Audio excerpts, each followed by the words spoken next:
여러분, 부동산 보유세, 특히 종합부동산세에 대해 한 번쯤 들어보셨죠? 보통 집값을 잡고 부자에게 세금을 더 걷는 정책이라고도 생각하잖아요. 그런데 과연 그게 전부일까요? 오늘은 우리가 당연하게 여겼던 그 상식 뒤에 숨겨진 어쩌면 조금은 놀라운 진실을 한번 파헤쳐 보려고 합니다. 보유세를 팍 올리면 치솟는 집값도 잡히고 세금 부담은 소득이 많은 사람들이 지게 될 거라는 기대. 사실 우리 대부분 그렇게 생각하지 않았나요? 그런데 과연 현실도 그랬을까요? 지금부터 데이터가 보여주는 우리의 예상과는 조금 다른 진실을 같이 따라가 보시죠. 자, 여기서 첫 번째 반전이 시작됩니다.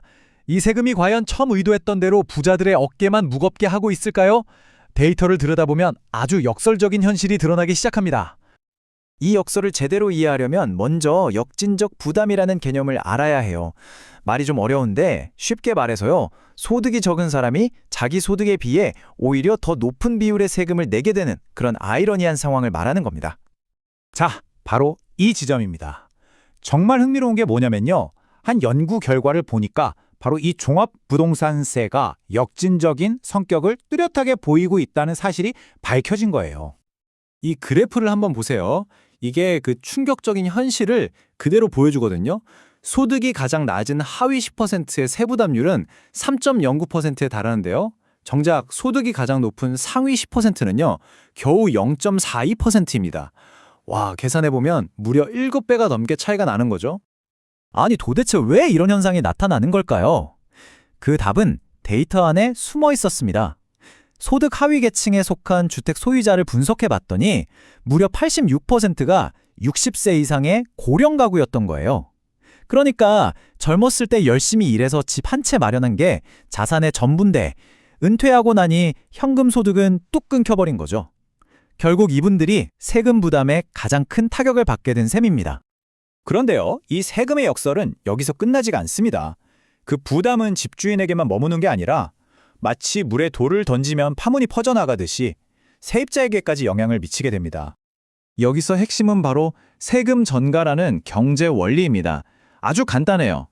집주인이 내야 할 세금이 늘어나면 그 늘어난 부담만큼을 월세나 전세금을 올려서 세입자에게 넘기게 된다는 거죠.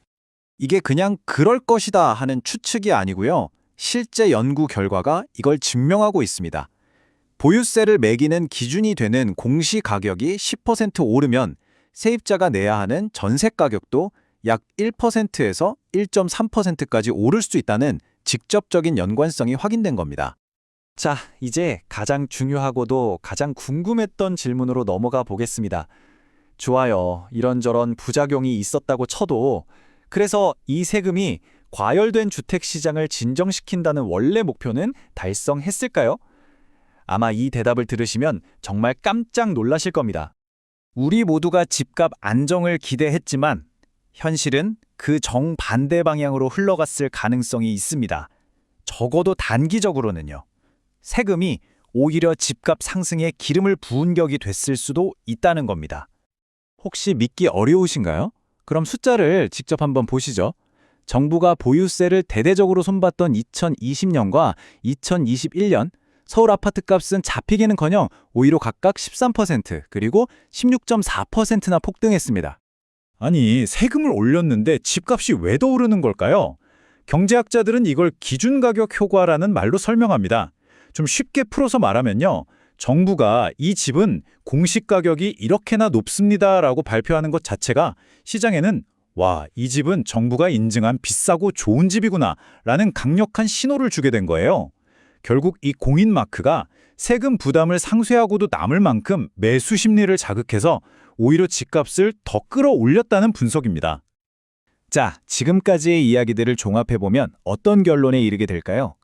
부동산 보유세는 부자에게 세금을 더 걷는다는 단순한 공식으로 풀 수 있는 문제가 아니라는 겁니다. 이건 훨씬 더 복잡하고 다층적인 방정식이었던 거죠. 오늘 우리는 적어도 3가지의 예상치 못했던 현실을 확인했습니다. 잘하는 집 한 채뿐인데 현금 소득이 부족한 고령층에게 가장 큰 타격을 주는 역진적인 부담, 그리고 그 비용이 세입자에게 고스란히 넘어가는 세금 전가 현상, 마지막으로 잡으려 했던 집값을 오히려 자극할 수도 있다는 역설적인 효과까지 말이죠. 이 질문은 이제 더 이상 일부 사람들의 이야기가 아닙니다. 우리 사회가 초고령화 시대로 빠르게 달려가고 있는 만큼 이건 바로 우리 모두의 미래가 걸린 문제일 수밖에 없습니다. 과연 공평하면서도 지속 가능한 보유세 정책, 그 해법을 찾기 위한 우리의 고민은 어디서부터 시작되어야 할까요? 오늘 이야기는 여기까지입니다.